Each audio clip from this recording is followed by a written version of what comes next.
that will be a sport of the Olympics soon. You heard it here first. Okay, I think we can probably get going now. So welcome everyone. Obviously we're here to talk about the future of fundraising. As Rich was just saying, we did cover this topic off nearly a year ago. So we're really excited to be diving into this topic again and seeing how things have changed.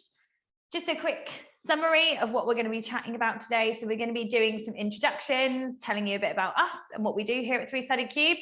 And then we're going to be looking at that state of play. So as we said, we had a chat around the charity sector and the future of fundraising a year ago, and we kind of want to look a little bit at what's changed in this last year. And then we have got our wonderful panel who are here right now, I imagine. I can't see you yet, but they're here. So we'll be making you all familiar with them a little bit later on and be finding out from them firsthand what it's like in the sector and diving into some questions with them. Just flagging at this stage that there will be an opportunity at the end to answer all your questions. So please do pop your questions in the chat as we go through. And yeah, we'll leave some time to get those answered. And I'm sure our panelists will stick around to answer those too.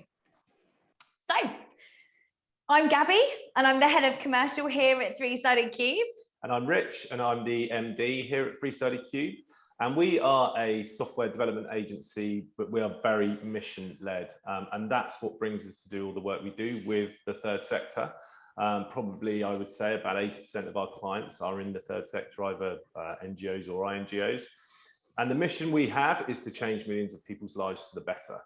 And that's a really kind of important guiding light for everything that we do here at Cube. And the way we do that is by building tech for good.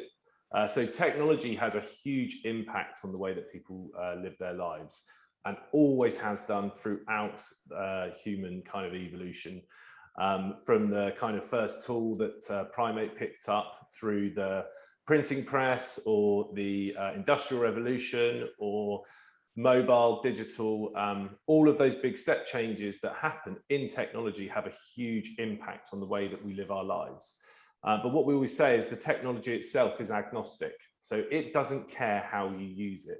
So these big advances that, that happen, the actual technology itself isn't inherently evil or good, or either way. It's up to how you use it that matters. And if you look at something like social media, it's a really good example of that. So, since the mobile phone came along and we were all kind of looking at these devices all the time, social media itself doesn't care. So Twitter itself is not an inherently evil thing, and it can be used for great things. If you look at the Arab Spring, that was an amazing kind of sort of democratization of information that happened that caused huge political upheaval for good. But then you can look at the downside of it, so the misinformation that gets spread via it, and you get the rise of Trump and maybe Brexit, stuff like that, which maybe isn't quite so kind of ideal. So, but the technology itself doesn't care, it's how you use it. We choose to use it for good. And in doing that, as I said earlier, that's kind of opened us up to work with loads and loads of really fantastic clients like the Red Cross, the UN, the World Resources Institute, just to name a few of them. Absolutely. So that's kind of a bit about us, and I suppose why we care. And as I mentioned at the start, and if you joined us early, we were chit-chatting about it before we kicked off. We did actually look at the future of fundraising in one of our Tech for Good talks, which was actually my first one, which was nearly a year ago now. And we were really looking at the impact of COVID. So acknowledging that this was a really traumatic time for lots of people, but the charity sector particularly was being kind of shone a light on the real risk they were under at the time. And we wanted to look at that, how we were seeing charities responding, particularly how charities were using kind of digital fundraising with the lack of face-to-face and all events and kind of everything that we've been used to before kind of stopping overnight. And what we were looking at was this kind of steady decline, and actually looking into it being kind of unfortunately declining kind of donations and giving for about 3 years before that. And the real worry was that COVID was going to impact that negatively. What's quite interesting is that the UK Giving and COVID-19 report, which has come out from the Charity AIDS Foundation, has actually shown that there's been an increase in giving. So something that we really didn't expect to see a year ago when we were chit-chatting about this. And actually between January and June last year, the public donated a total of £5.4 billion to charity, which is amazing to see that that's actually an £800 million increase in that giving. So really, that's around 17%, I think we worked out earlier, increase, just checking, in giving. So like I said, really shocking to see in a positive way, and great to see that it wasn't as maybe terrible as first expected. And what's really interesting though about that is it sort of feels that it's a bit counterintuitive, and certainly with the work that we do with our clients and with the kind of wider sort of third sector community, we've seen a real sort of imbalance in what sort of giving, the success that people have had through that period. What's interesting from that CAF report actually is that one in five of those gifts were made to charities and organisations that were supporting the NHS. And that really does kind of make sense, right? Yeah, Over the absolutely. last 18 months, and rightly so, the NHS has probably had the best kind of marketing campaign, for want of a better word, that you could possibly have. It's total saturation across all media outlets of the issues that the NHS is facing and what we need to do as individuals to help that, or what we can do. So that's kind of interesting to look at it like that, because if you take that into account, that's kind of 20% of donations going to the organisation supporting the NHS. That 800 million suddenly doesn't quite look as kind of sort of impressive as it had been. So that's 70% uplift, 20% of it's going to NHS. So there's kind of, if you look into the data there, great that big number, that headline figure is there. Is that a sustainable thing as we, fingers crossed, slowly come out of the pandemic?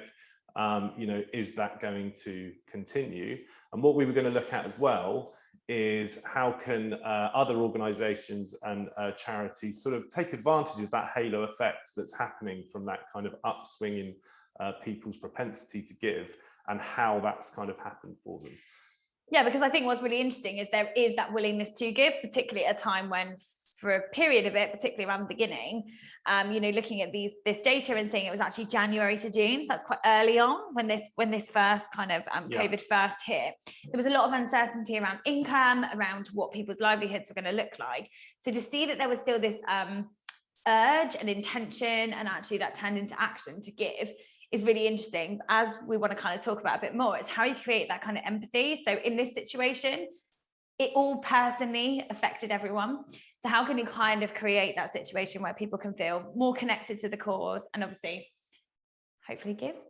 Yeah. So as Gabby's saying, you know, we've all lived through this experience. So, you know, we didn't need to manufacture that empathy particularly. It was something we were all very, very acutely aware of every minute of kind of every day. But how can other organisations help to build that sort of empathy with people? We're doing some work at the moment with the UN to help build empathy and relationships between refugees and potential donors. The idea being to sort of increase that. The more connected you are, the more aware you are of the cause, the more likely you are to give. Another organisation that I think does it really, really well is Crohn's and Colitis UK. So there's a lot of, there's a big education piece to be done around Crohn's and colitis itself. And what these guys have done is they've created an application and a platform that lets you live a day in my shoes. So the idea is that if you have Crohn's, you can give this, give the experience to other people what it's like to live with that disease on a day-to-day basis. And they're doing that not just as a donor thing. It's part of their mission to raise awareness and to raise empathy with the condition. And it is something, if you do go and download it and have a go at it, I had no idea, and it really, really does make you realise through technology. Just by a sort of simple simulation kind of exercise, so it gives you sort of contextual situations that you may be placed in and what you would do about that throughout a 24-hour period. It's really, really effective in getting over that kind of issue. And it's also really effective in terms of reaching their mission on lots of different angles, because the tool is there to help you, if you're diagnosed with Crohn's and colitis, actually tell a friend or a family member about your condition. So this really interesting use of technology, which is not just kind of building that fundraising platform, but actually helping with wider mission around raising awareness, lots of educational pieces, as Rich said. So as well as kind of that increase in giving, the report also shows that amazingly, which is super exciting for charities, there was an 8% increase in trust. So in August, 56% of people in this report were agreeing that most charities are trustworthy. And that is an increase from 50% the year before that and 48% the year before that. So really good that there's this positive outcome, which is actually increased trust. And I think you can understand that across the board. Again, it's that halo effect of COVID that maybe we've all seen the kind of the differing levels of trust that we have possibly in some of our big organisations, such as the government, over this time. But it has happened, and then where do you look to? And then, like as we said before, organisations like the NHS and other sort of charities. The NHS isn't a charity, but charities supporting the NHS. Yeah. That idea of where does your trust go if you don't trust the major organisations, people have more propensity to trust scientists and people in the for good world. And a really good way of sort of building trust and transparency is to show kind of the impact of what it is that you're delivering. So we have an app that we built for the Red Cross to donate blood out in the US. And a major driver that we find for rebooking appointments is when we show them when the blood has been used. So it's actually physically showing them the impact of their personal kind of donation that they've made. That's the point when we get the most rebookings. So it's a really kind of simple mechanism that we have there, and it's a very sort of easy one to sort of describe to somebody who's donating. But it has all the it's the most successful way that you can engage with these people. So any way that you have of showing the impact that you're having, you've got to maximize that at the point that it's happening. Transparency and impact is a really interesting one for the kind of sector, has been for a long time, and there's been lots of different attempts with different technologies like blockchain to try to show that transparency of giving. But I think now's a time actually where people are starting to trust more and more. It's a real time to capitalize on that and use technology to be able to show the impact. And I think it's about keeping trust, right? So the trust is there, which is great. People are more comfortable with giving and more willing to give. And I think that's a really interesting thing. I'm sure most people have probably read this report by now, but if you haven't, it's really worth having a look. There's some really interesting facts and figures coming out of it. And it's how you can really translate that and turn that into something that people want to give. And I think, as Rich said, this is really interesting because it's why people give. It's why people give blood, that they want to help and save lives. So being able to just surface that impact to them is really powerful. As well, unsurprisingly, I think to most people, result of the pandemic is the 41% increase in cashless giving. So interestingly, pre-COVID, cash donations were still the most popular way in the country of giving, which I was still quite surprised at, I think. But naturally saw a massive drop-off, and it's really sustained the drop-off. So it's really showing that there's this increase in wanting to give cashlessly. And interestingly, the research done that since the pandemic, 41%, they will do anything basically to avoid using cash. Like they want wherever possible to be cashless. And actually 16% said that it was due to hygiene reasons, just generally. They feel it's more hygienic to be contactless. So some really interesting stats coming out around that and thinking around how you can streamline that process for your donations. So an example of that does that really well is the Share the Meal, which is an initiative from the United Nations World Food Programme. And they're like one of the world's largest humanitarian agencies fighting against hunger. So this is a really interesting one. It's actually aimed at millennials. Again, quite an interesting one for fundraisers in terms of how you get that demographic engaging, and technology is a really interesting way of doing that. This is an app that you can download, and actually the whole point is to enable people to share their meals with children in need. It's a really powerful message. But I think what really captures me about this is that there's a really low entry point. So the way they put their offer together is that it's 80 cents or 65p per meal. So if you give 65p, you can give a meal to a child in need. So it's really easy to relate to what your donation in terms of the impact. So if I give 65p, I'm giving a meal to a child, which I think is really nice, and they scale that up. So the more you give, the more meals you can give, and you can either search it via meals, like I'd like to give 30 meals, what does that equate to in terms of money? Or you can see it in terms of your donation. So really interesting, probably connecting all the things we've talked about, able to sort of share the problem, see your impact, and actually making that really simple in terms of giving, so that frictionless giving, and obviously catering towards a cashless society. So now, without further ado, we're going to get you introduced to the people that are doing this every single day, and we can learn from them. So just a quick reminder before we get those introductions going, that we will be doing questions at the end. So please do pop them in the chat. You can do that as we go through when they pop into your mind, and we will get those answered for you. So hi, everyone. I think I can see some pictures joining. Perfect. I can see you guys, which is always good. So thank you so much for joining. I think as a starting point, it would be great to kick off and get everyone introduced. If you could just tell us a bit about yourself and your role in the organisation, that would be amazing. Lynn, do you want to kick us off? Yeah, sure. Hi, everyone. Just firstly, want to say thank you so much for having me today. I'm really excited about this chat. So I'm Lynn, and I work at Friends of the Earth. I am the IG Innovation Manager.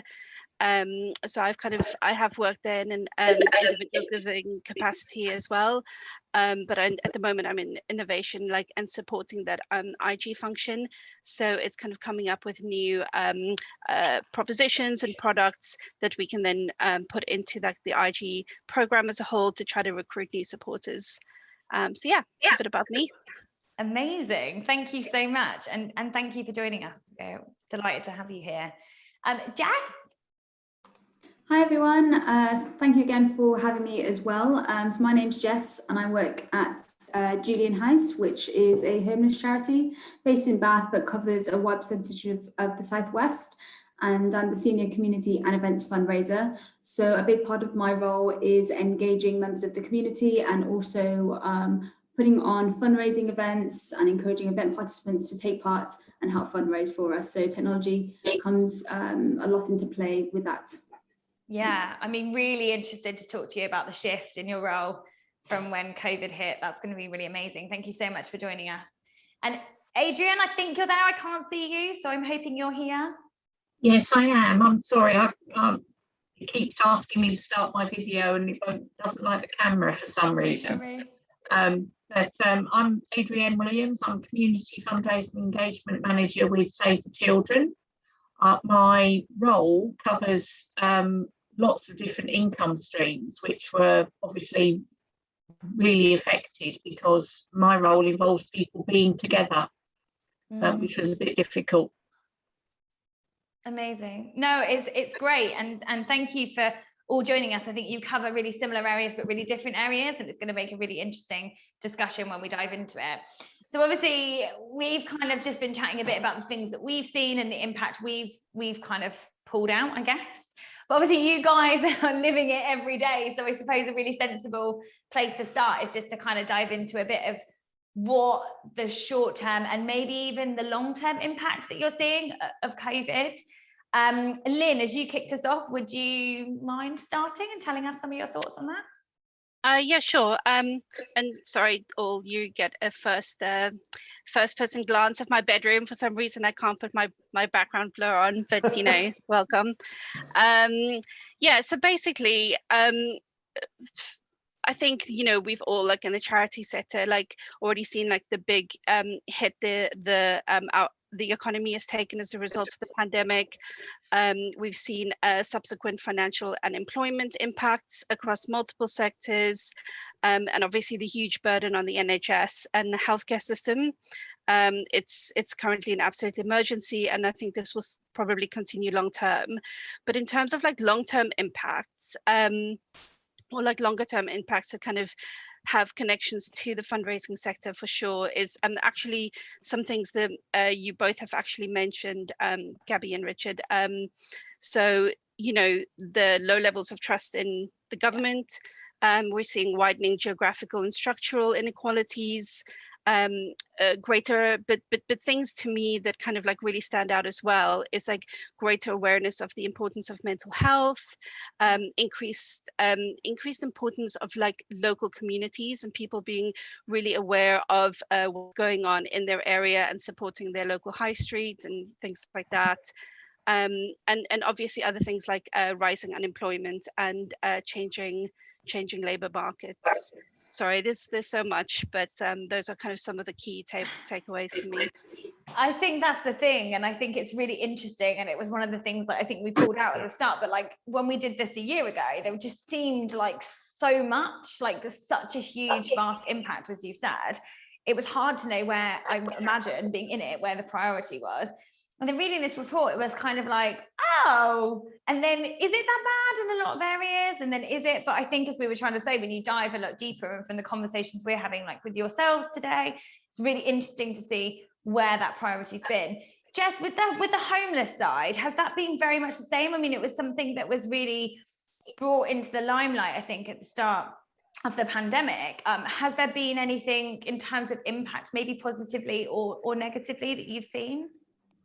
Yeah, definitely. So obviously for every charity, these past 16 months has been incredibly tough. From our side of things, there was a big government mandate to get everybody in. We were very fortunate to secure accommodation, self-contained flats accommodation with the council. So we were able to keep that accommodation for our service users, whereas I know some councils and other charities weren't as fortunate enough and had to house people in hostels and hotels. And so obviously kind of that created a shift between getting people off the streets and then unfortunately going back to rough sleeping. We were very fortunate in Bath. And I think, kind of carrying on from what Lynn said, she summed it up really well, but I think especially with fundraising, I find this year we've really had our supporters come out for us, you know, do their bit. They've had that possibly bit of extra time, you know, they've rallied around the NHS and really rallied around the charities that you know, provide those frontline services and wider. I think we're now kind of perhaps seeing a shift at this moment with the long-going uncertainties around COVID, you know, people going out, they don't have that, maybe they're spending some of their income, rightfully so, you know, but they don't have that maybe saved income to perhaps give to charities or fundraise inside, which they were doing during the pandemic.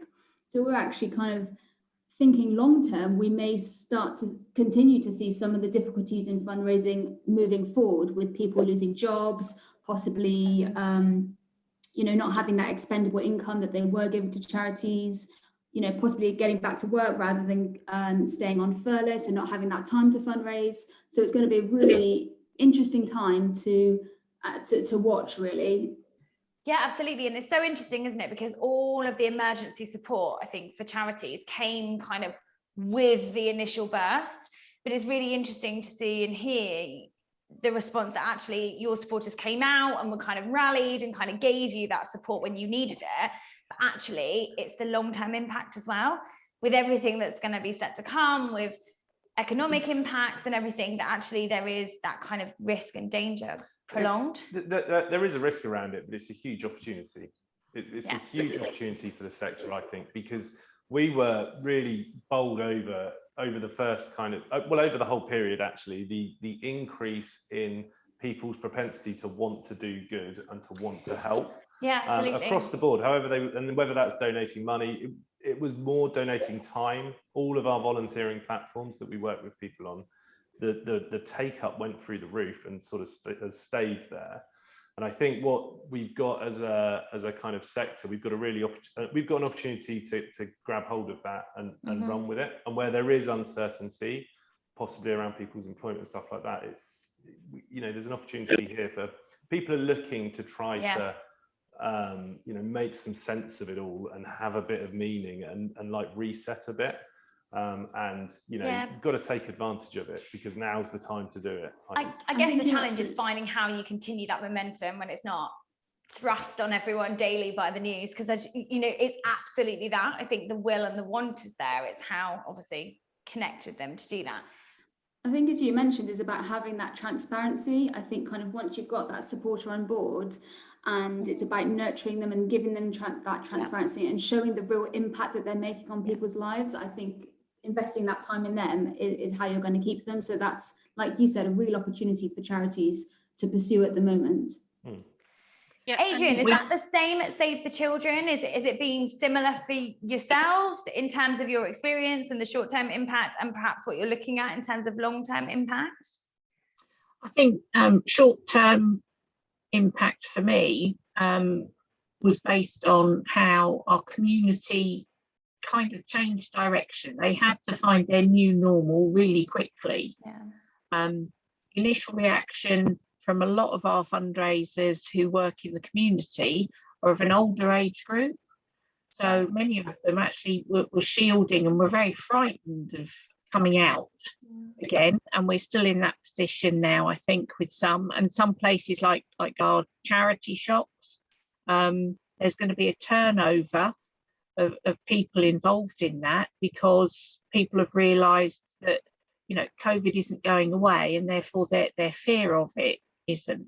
But it also meant that we accelerated doing some things that might have been bubbling under, and we thought, well, we'll get to it one day, or we might have another 2 or 3 years for it yet. But it had to happen, you know, as a snap decision.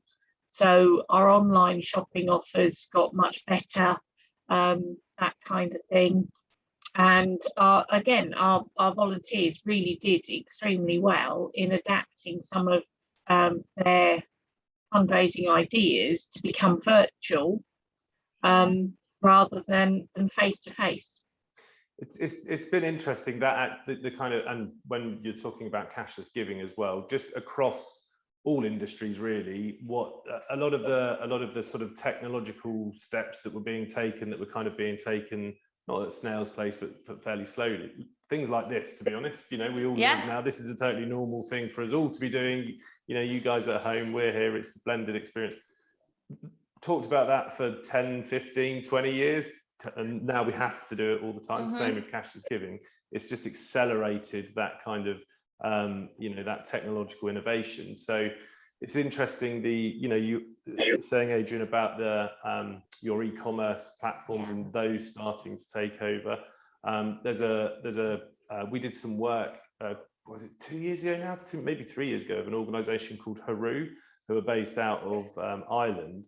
And what they were doing was that they've got an e-commerce platform that helps charity shops to get rid of their unwanted stock by letting them post it through their network. So there's always, you know, there's technology and ways of looking at how you can take that kind of bricks and mortar experience, which you're absolutely right is in the third sector. It's a difficult, it's probably one of the most challenging areas. The high street was already in a bit of trouble, and then with this happening to it, you kind of think, well, but how do then we allow people to be able to donate those goods? Because donating goods is a huge thing that people can do, and they want to do it. How do we make that through technology? Absolutely. And I think, again, coming back to that impact, like how you can give something and feel part of something bigger and know your impact is also another really interesting fact there. I think what's really caught me with what we've been discussing is actually that those impacts have in some cases been positive. I think with what we were saying, Jess, around like actually being able to like give that kind of for your service users somewhere, and being able to keep that is really incredible. And actually, you know, about Adrian, about getting some of those e-commerce things up and running and that kind of sustainability in the future. So having spoken around the impact, you know, how has it affected the charity and kind of your charities personally, but also how have you seen it affect the sector as a whole? And like I said, you know, might be some positives that come out, but there might not be. Don't feel like I'm pushing you into the positivity bit. Jess, do you want to kick us off? Yeah, of course. Yeah, so as you mentioned, obviously it was a hugely positive thing that we managed to get in an additional 70 rough sleepers, and you know, that kind of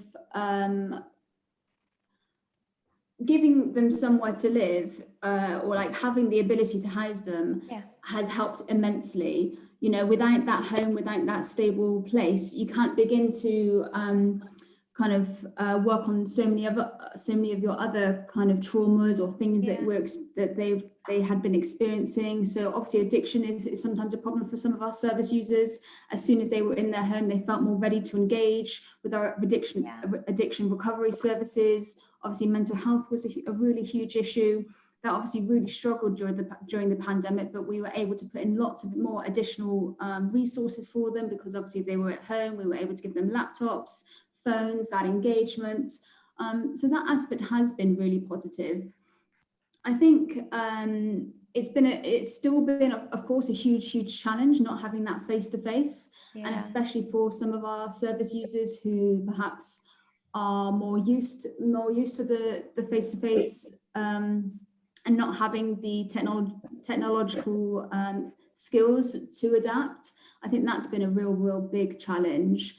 I think some of the positives that have come out for charities, as you've mentioned, we've kind of been forced to get into the digital world, but I think most charities would agree that by being forced, we've learnt a lot.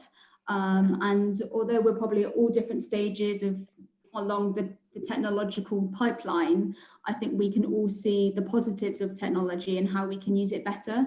I know certainly, although I would say we're a medium charity and we've got still a lot to do, but we realise that, and I think that's kind of a real growth area for us.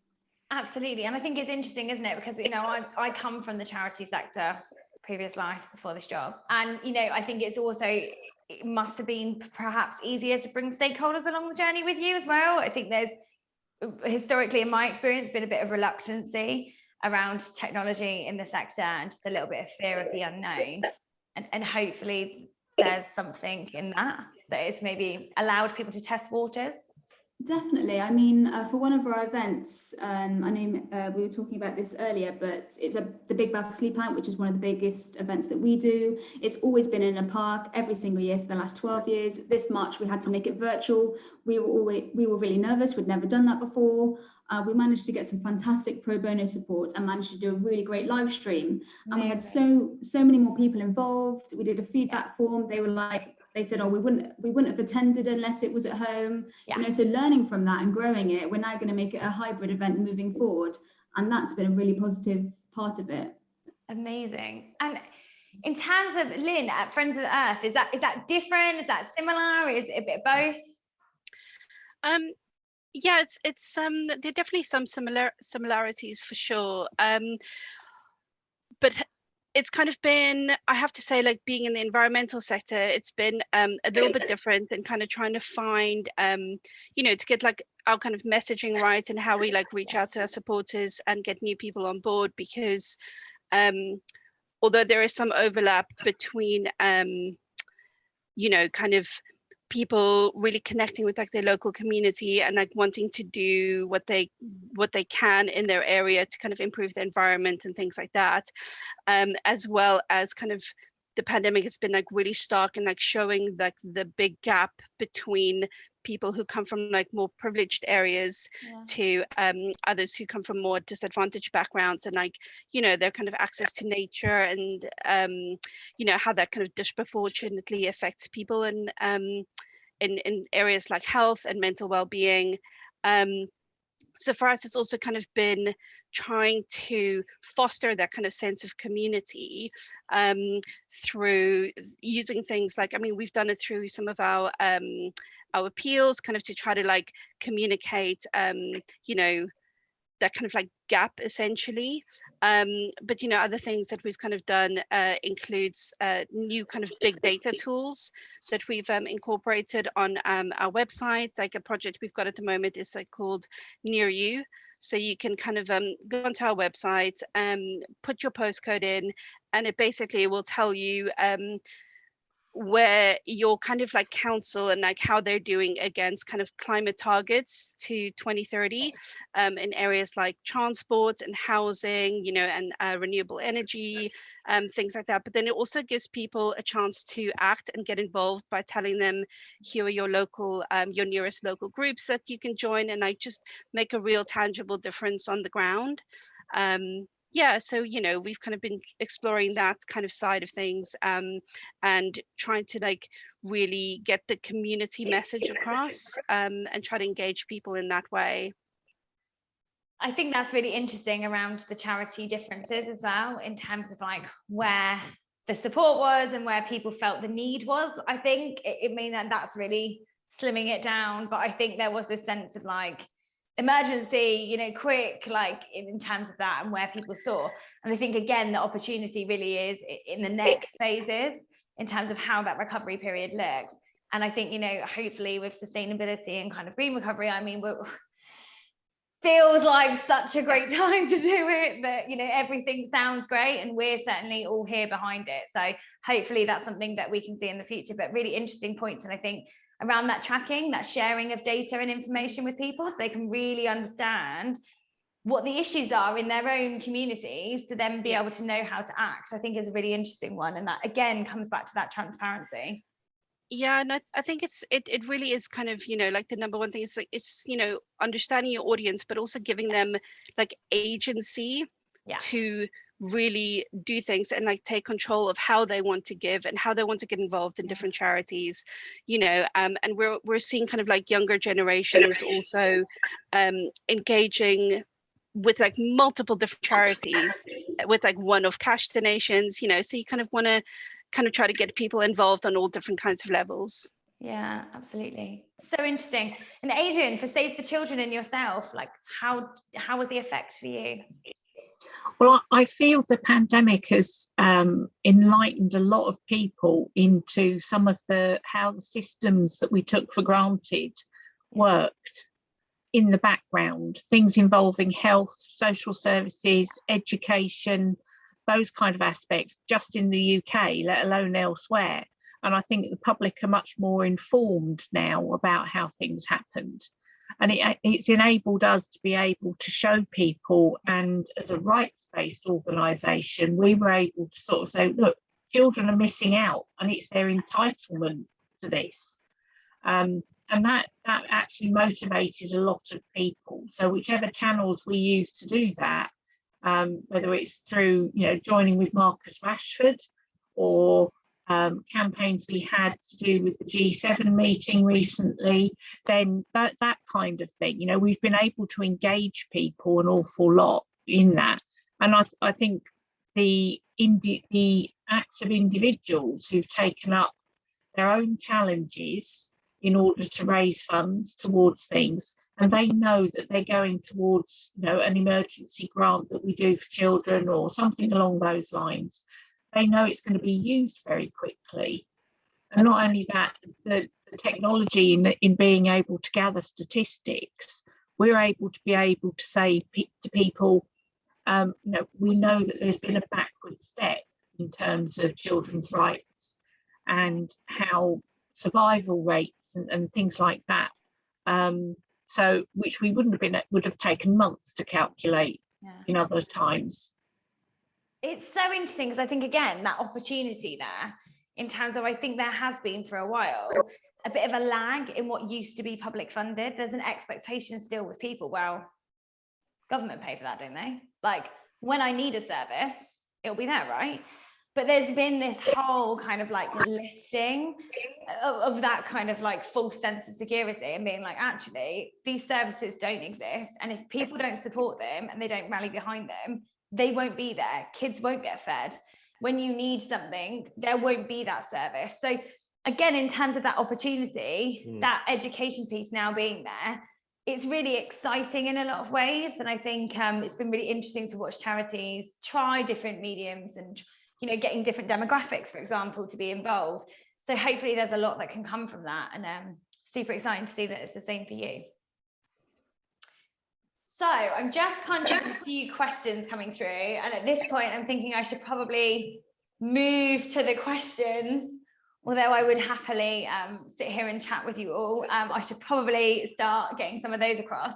So we've got one that we actually touched on a tiny bit, but would be interesting to hear your thoughts a bit more on, is how can you get a whole organization to buy into new technologies? And I think that's a really interesting one when you're thinking about the kind of charity sector as a whole. Lynn, would you like to kick us off? I know your role is really interesting at Friends of the Earth.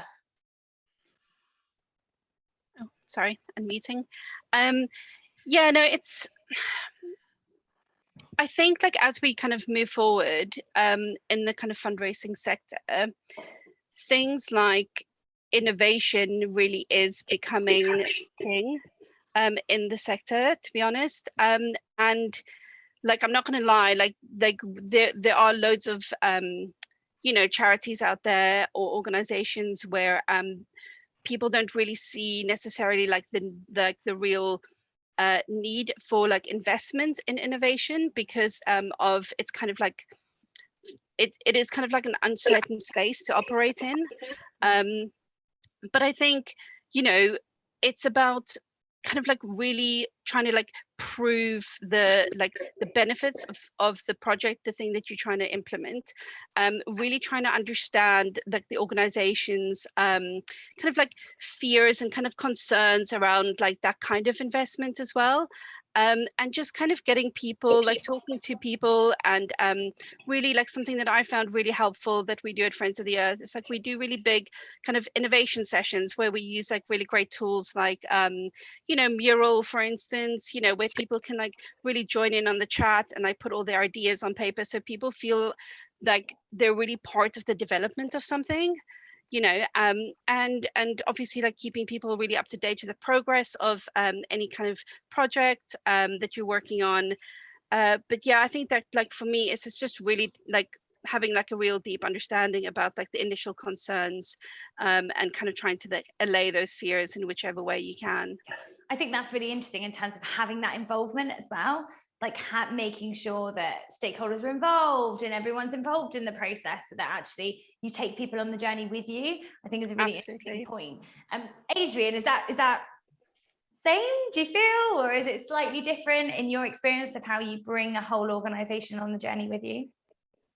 I think you have to be prepared that not everything will happen instantly for some audience sections.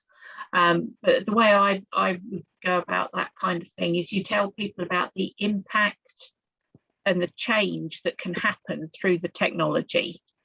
Yeah. So, you know, how fast we can deliver help.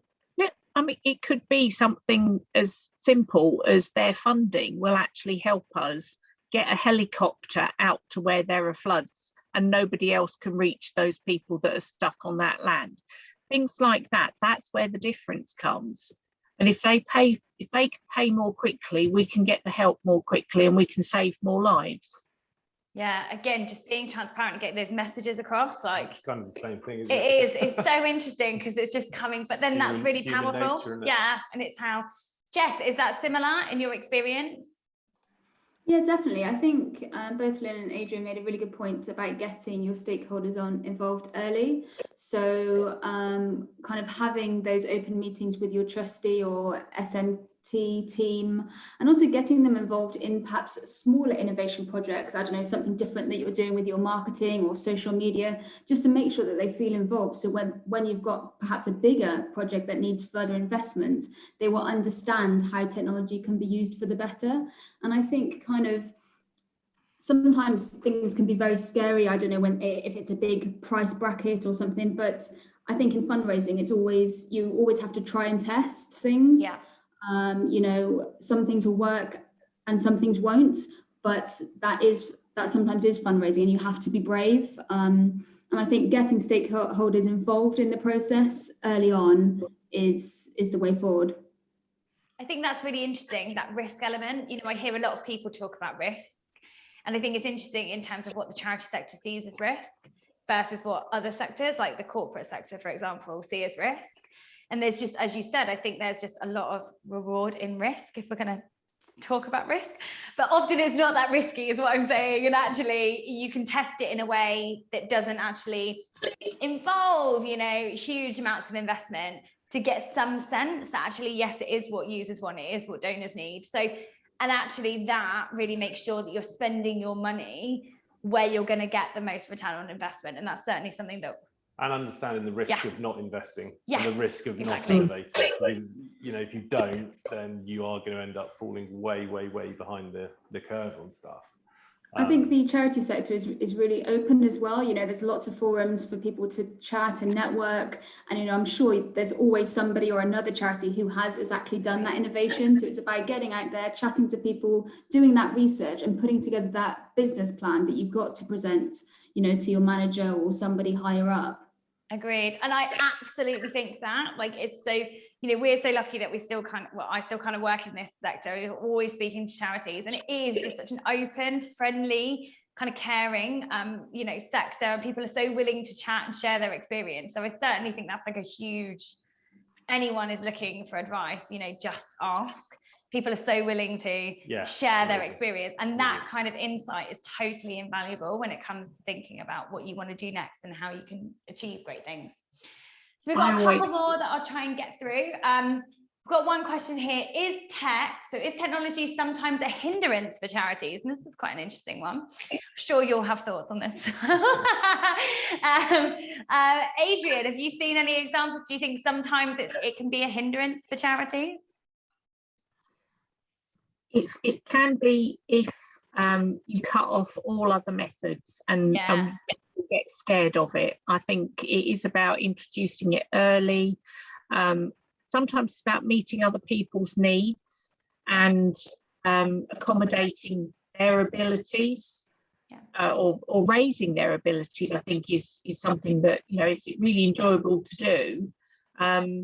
In terms of meetings with some of my volunteers, I'd have been lost without online platforms like this.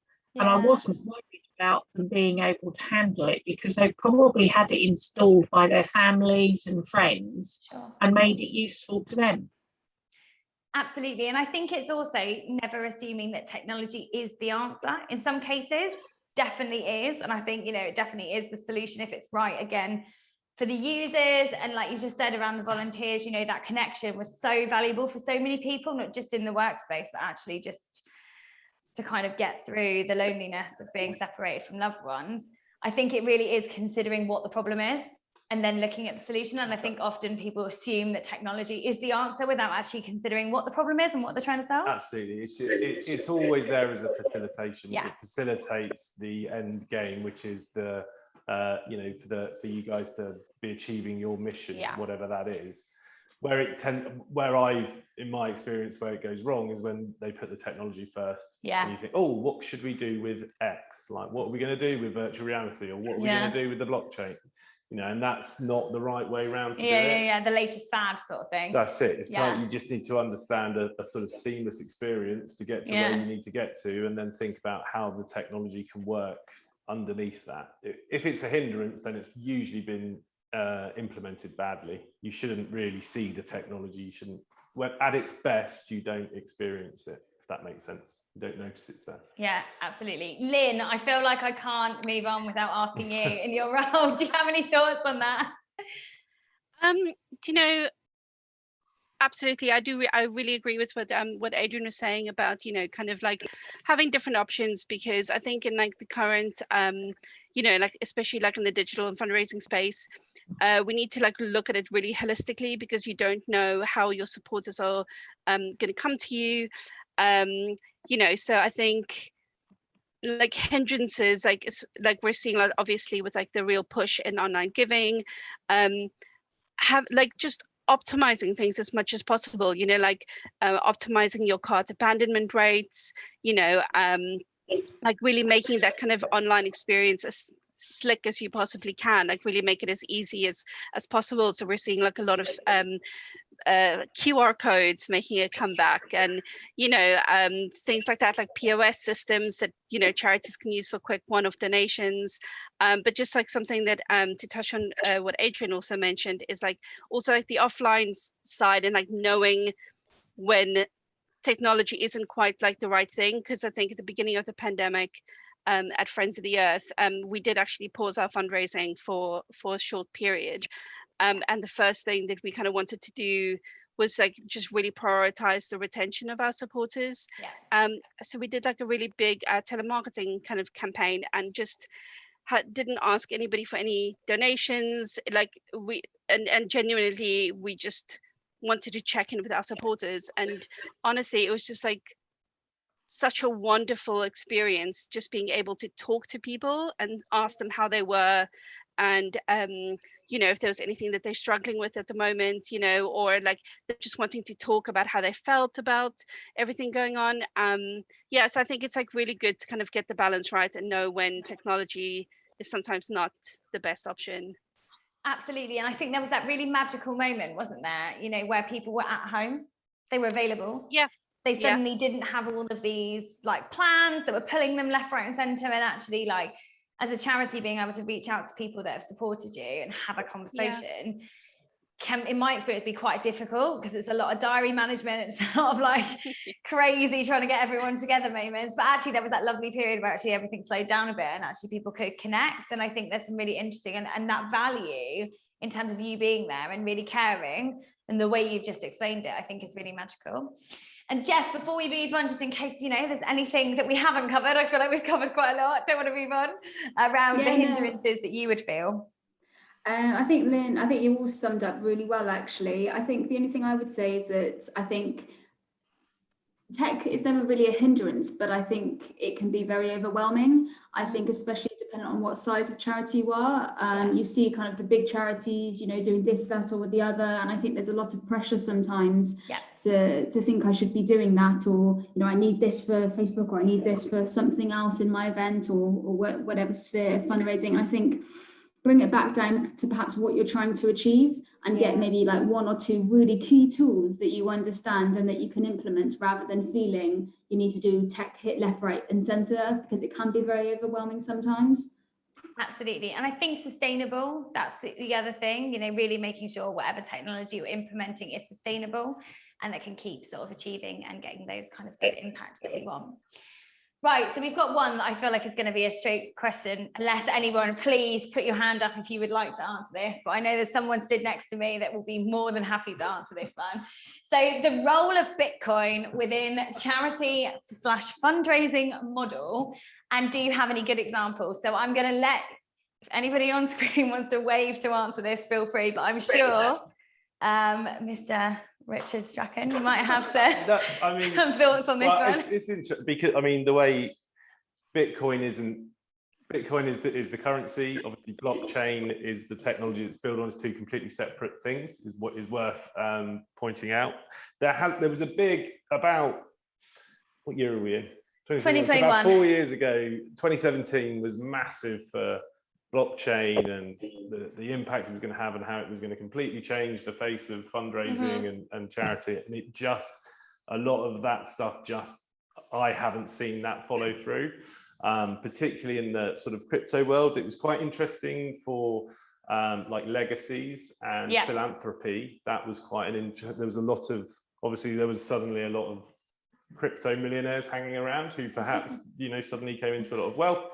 But a lot of the stuff, really interestingly, I think with blockchain particularly, it was going to be a big panacea for transparency and showing provenance and your supply chain, all that kind of stuff. But has it come through? It hasn't really followed through. I can't point to anything. Good examples you can think of? No, people like Giveth sort of disappeared, the Ethereum network, which is sort of interesting, but it's practically quite an impractical way of dealing with things. It's interesting from a cross-border giving perspective, because you do avoid a lot of the transactions involved with, if you're trying to you know, pass money across borders.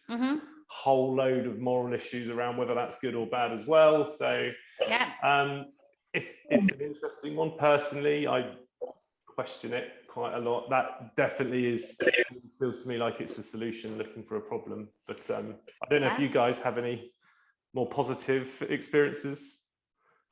No, Lynn shaking her head. Everyone's shaking their head.